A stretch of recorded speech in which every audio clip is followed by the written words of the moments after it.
Here's your wrestling news for March 4th, 2023, and we're kicking off today with Smackdown as the show started with Roman Reigns and the Bloodline, whose promo was interrupted by Cody Rhodes. After convincing the tribal chief to send his lackeys to the back, Cody spoke about his career and the various hurdles he has been able to overcome.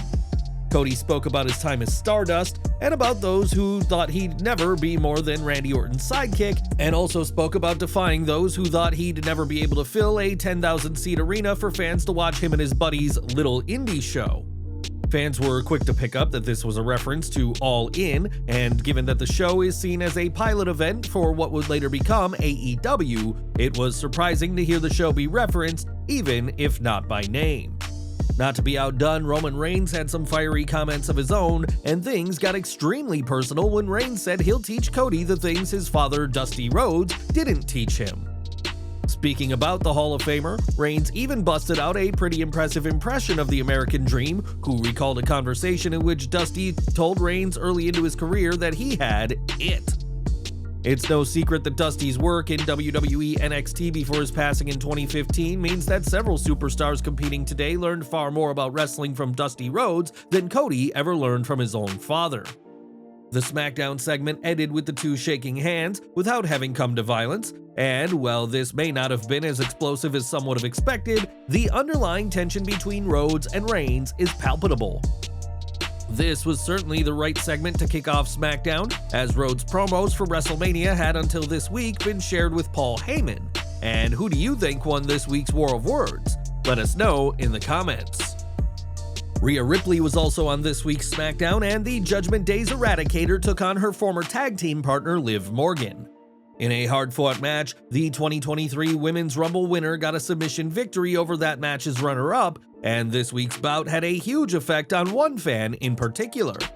After defeating Morgan, WWE's camera team cut to one young fan, clearly a big fan of Liv, who was in tears by seeing the former SmackDown Women's Champion come up short. On Twitter, fans immediately responded, with many commending Ripley's heel work for being able to make a child cry.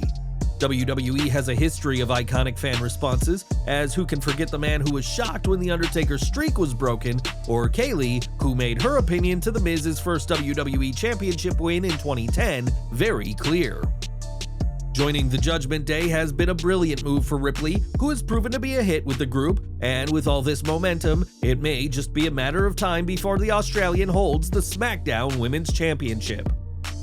It's safe to say that Brock Lesnar is one of the most successful names in WWE history, having won 10 World Championships across his two tenures with the promotion.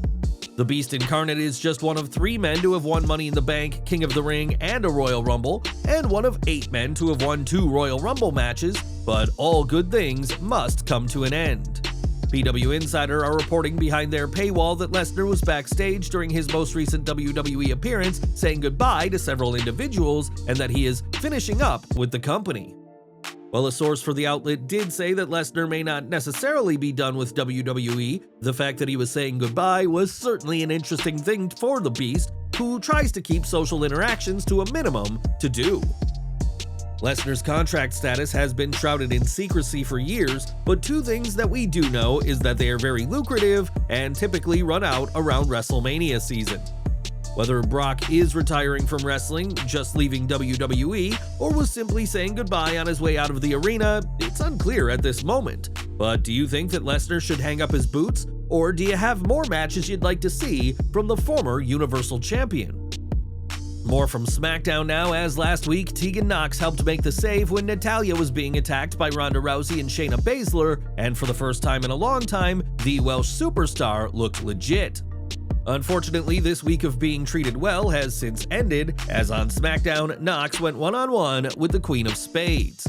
Baszler came out to Ronda Rousey's music, while Nox came out to Natalya's theme, which was an odd call, but this match had just one purpose: to make Baszler look strong.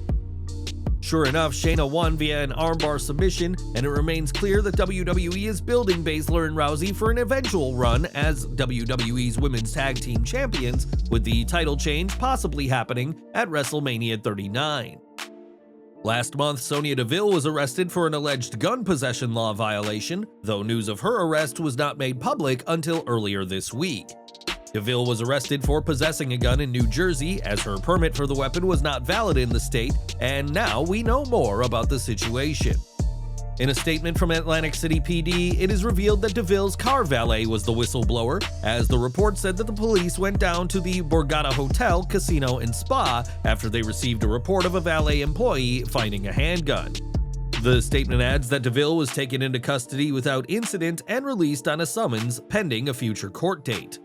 That court date is expected to take place this month, and the report added that Deville remains innocent until proven guilty in a court of law. There is no heat on Deville by WWE for the arrest, as the company is sympathetic to why she owns a gun following the attempted kidnapping of 2020, and we're sure that everyone involved is looking to put this situation behind them. Back to SmackDown, as Bobby Lashley made a very rare appearance on SmackDown to build towards his WrestleMania 39 match with Bray Wyatt. It was while in the ring that Lashley was attacked by Uncle Howdy, who has become an ally of Wyatt, but things did not go as Howdy had expected. During the momentary beatdown, Lashley was able to counter what was looking like a spear by Howdy and was able to get the better of him, something no man has done so far in WWE. When Lashley was gearing up for a spear of his own, the lights went out, and when they turned on again, Howdy was gone. Before vanishing though, we did hear Howdy's voice while he was wailing down on the Almighty, and the maniacal tone did sound similar to Bo Dallas, the man expected to be under the mask. Lashley has shown no fear so far in his feud with Bray Wyatt and Uncle Howdy, even going as far as to tell Bray to keep his name out of his mouth, and while the pair did not come face to face this week, expect Lashley to be on the hunt for Wyatt on the road to WrestleMania.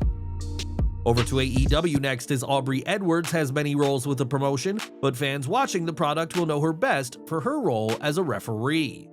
Edwards always brings her unique personality to every match she officiates, which has earned her some criticism from fans, and now she is firing back.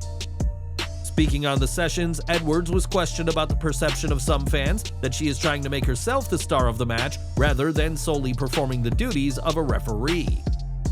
Edwards said that at first she believed the criticism to stem solely from her being a woman, and to be fair, there have been male referees who have gone above the actions of a referee, such as Earl Hebner shoving Triple H, who haven't received this backlash.